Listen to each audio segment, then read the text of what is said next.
Bonjour, ici Mario Villeneuve, chef du service d'incendie de Clarence Rocklin. On va vous parler aujourd'hui des feux à ciel ouvert et des exigences par rapport à ceux-ci. Donc aujourd'hui, je suis accompagné de... Charles Gagnon, chef de division de la prévention des incendies et de l'éducation publique pour la cité Clarence Rocklin. Et Alexandre Sigouin, pompier pour la ville de Clarence Rocklin, qui aide Charles à l'émission et les inspections pour les permis de ciel ouvert. Donc, merci messieurs d'être ici aujourd'hui pour discuter des feux à ciel ouvert. Pour débuter, nous tenons à aviser les gens qu'il est nécessaire d'avoir un permis pour avoir un feu à ciel ouvert dans la cité de Clarence Rocklin. Charles, où est-ce que les gens peuvent obtenir ce permis-là? Les gens peuvent appliquer de diverses façons. Ils peuvent appliquer en ligne au cr.burnpermits.com ou se présenter à l'hôtel de ville, au service à la clientèle, où ils peuvent le faire à la demande pour le permis.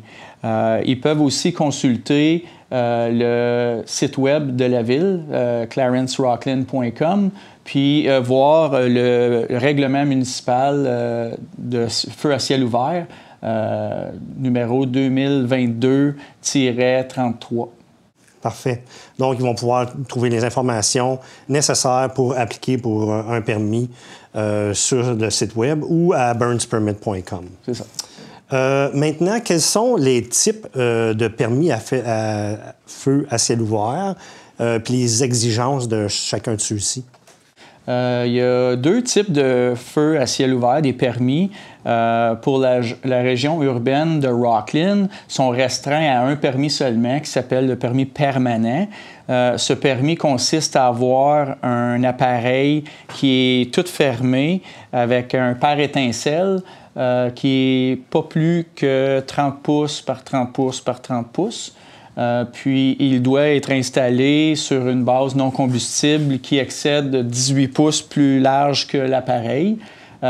Puis, ce permis de permanent nécessite une inspection, soit d'Alex ou moi, pour en faire l'inspection, faire sûr qu'il est conforme au règlement municipal du permis permanent. Et aussi, il doit être installé à 10 pieds des lignes de propriété, des structures, des arbres matures. Donc, c'est tous des éléments qui sont requis pour le règlement du permis à ciel ouvert permanent. Okay. Il y a un autre permis pour, si les gens veulent appliquer à l'extérieur de la zone urbaine, qui est un permis saisonnier, moins restrictif. C'est un permis à ciel ouvert, typiquement comme un feu de camp. Puis les lignes les distances requises des limites de propriété et des combustibles des bâtiments, c'est 15 pieds pour le permis saisonnier. OK. Pour ces types de permis-là, Alexandre, quels sont les coûts associés au permis? Pour le permis permanent et saisonnier, un grand total de 30 $ OK. Pour faire l'application. Et le permis est bon pour combien de temps? Le permanent va être bon pour à vie ou 10 ans. Vraiment. OK. Le saisonnier va valoir que vous renouvelez à chaque année, à la date de l'achat du permis. Parfait, parfait. Il est important de noter que les appareils au gaz propane, gaz naturel, ne requièrent pas de permis. Et doivent être installés selon les spécifications du manufacturier.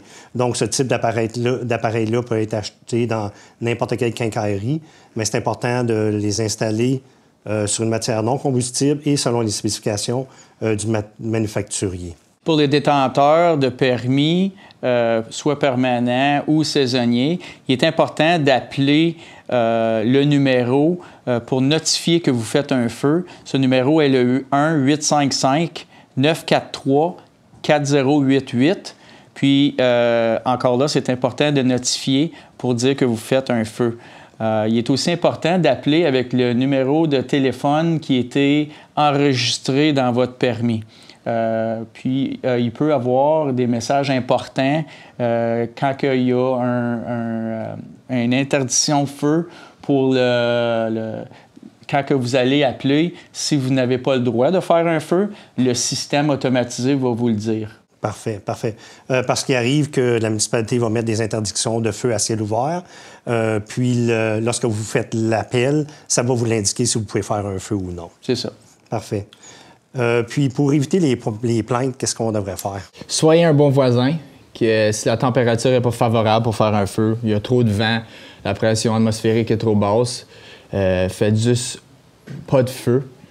Si les pompiers sont appelés pour une plainte de feu, les pompiers n'ont pas le choix de répondre.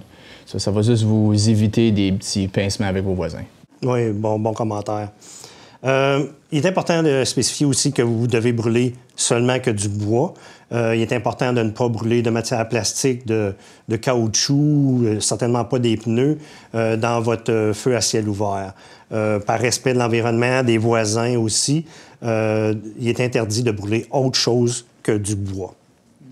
Il est aussi important que le feu soit supervisé par un adulte en tout temps, puis de s'assurer que vous avez les moyens pour l'éteindre, soit par avoir un tuyau d'eau, un boyau d'arrosage ou une pelle avec du sable ou quoi que ce soit pour éteindre votre feu.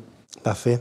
Qu'est-ce qu'il y en est des locataires maintenant qui voudraient faire un feu à ciel ouvert? Pour les locataires, il va falloir vous demander la permission à votre propriétaire de votre emplacement que vous louez. Avec ceci, vous pourriez maintenant appliquer pour votre permis, mais juste garder en tête que le permis peut être révoqué si vous ne suivez pas les règles du permis avec votre propriétaire de votre maison. Parfait. Donc, ça s'applique pour tous les types de permis. Vous devez respecter les conditions de votre permis, respecter les interdictions de faire des feux à ciel ouvert pour respecter le règlement municipal puis éviter que les pompiers doivent se déplacer aussi. Donc, important de respecter les conditions de votre permis. Donc, merci beaucoup, Charles, merci beaucoup, Alex, pour ces bonnes informations sur les feux à ciel ouvert. Et puis, on vous souhaite de passer une belle saison devant vos feux de camp. Merci et bonne fin de journée. Merci. Merci.